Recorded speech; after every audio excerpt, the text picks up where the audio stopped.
Hey, how you doing? This is Craig back from StopDrinkingExpert.com. I know I'm looking super scruffy today because it's a Monday, and it's one of those Mondays, you know, when you wake up and you think, that was one of those days for me today. And I thought, I'm not going into the office. I'm not going to type, and I'm not going to sit in front of a computer. I'm just going to go and sit on my boat.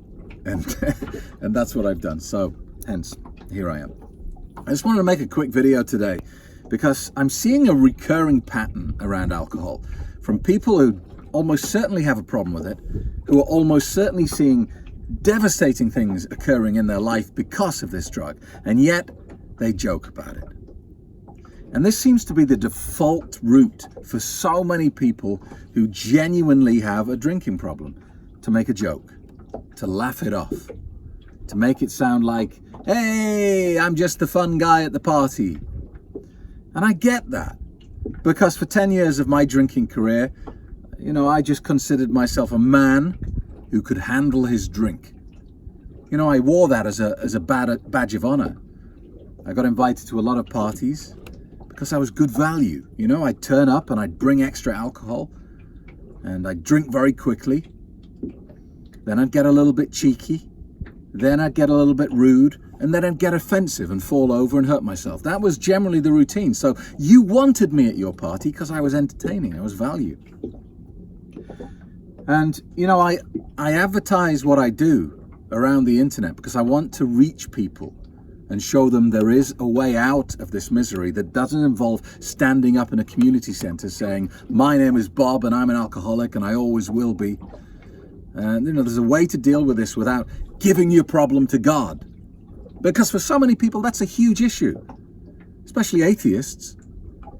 You know, I always think for an atheist who's plucked up the courage to go to AA, to get there as a last resort, because nobody wants to go there, and to get there and be told, your problem's so bad that you can't fix it yourself. In fact, you've got to give it to God.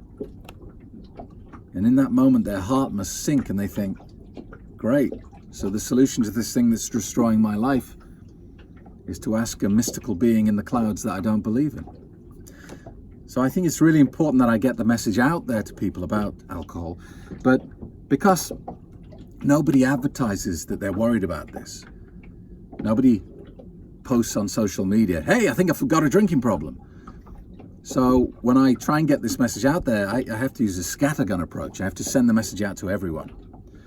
And that means that my message will land with people who haven't had a drink in years, people who don't drink at all, and also people who do have a drinking problem but are firmly in denial. And I can't tell you how many times I've heard the same joke over and over again from this type of person. I ask people on the internet, do you have a problem with your drinking? Do you know how many people come back and say, yeah, Craig, I've only got 2 hands and 1 mouth. Ha, hilarious. It was funny the first time I heard it. Not the 303rd time I heard it, though. Or, yeah, I got a problem, Craig. I can't afford to buy enough of it. Ha.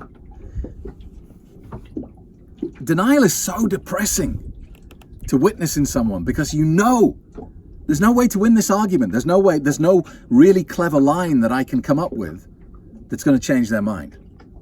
Nothing I can say will change that state of denial.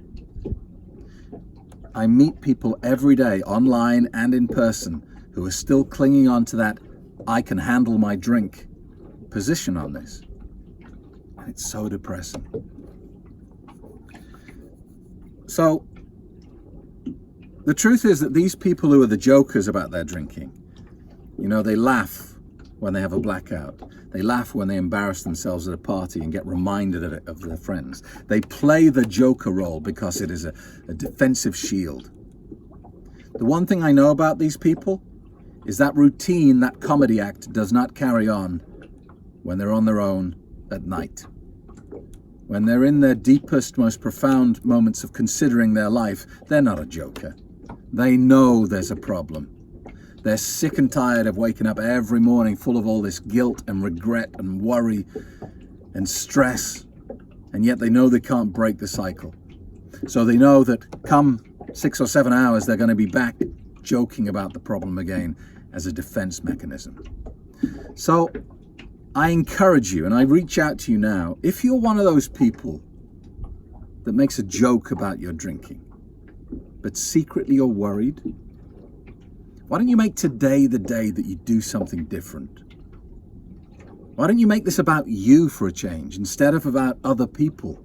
Why do you feel compelled to distract people from what is actually a big problem in your life? Why do you feel compelled to entertain people while you are in misery because of this highly addictive poison that kills 3 million people every year? Because whether you like it or not, the laughing and the joking will come to an end.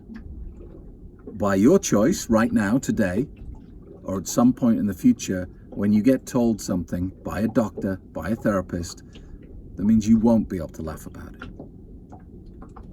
You know, the other defensive arguments that I hear against drinking is, well, keep your nose out of my business. I'm not hurting anyone else. I'm only hurting myself. It's my body. I can do what I want with it. And if only that were true. But the truth is, our drinking doesn't just affect us, because it fundamentally changes who we are. If you have a partner in life and you're a drinker, you effectively have a third person in your relationship. Being a problem drinker in a relationship is like having an affair. Now that might sound dramatic, but the truth is, a lot of the time, when given the choice of doing something that your partner wants, or is in his or her best interests, or doing something that the drug wants, you're going to take the route of the drug, more often than not. I know this to be true because I've been there and I've done it. You know, when I was a drinker, my kids at the weekend would say, Dad, what are we doing this weekend? And they would give me suggestions. Let's go swimming. Let's go here. Let's go there. They wanted to spend time with me. And I'm ashamed to say I would persuade them to do something that I knew I could drink while I was doing it. So I would persuade them to have a movie day. We would go to the video store, rent a couple of videos, stop by the supermarket, buy chips and dips, and also the alcohol. And you know, this big fun day that the kids had planned would turn into them sitting alone watching a movie while Dad fell asleep in his armchair. So don't tell me that our drinking doesn't just affect us. It affects everyone, you know, because you are a Jekyll and Hyde with this drug in your life. Chances are your partner deeply loves the person you were before alcohol became a problem. That person is kind, caring, considerate, loving, all these other amazing words. When you're drunk, you're selfish, you're stupid, you're not responsible, you make stupid decisions, and the list goes on and on and on. So this video today is really just an encouragement to people who are just on the tipping point. They've been joking about their drinking in the past. But more and more, when the laughter stops, they're finding themselves sitting on their own, drinking, going, this is making me miserable. I hate it. So to those people on the tipping point, I encourage you to do something today. Download my free book, Alcohol Lied to Me. You can get it if you just attend the daily free quit drinking webinar, or come to a boot camp. Last two of 2019 coming up. The last one in the United Kingdom is London in about 3 weeks' time, 5th of October, near Heathrow Airport.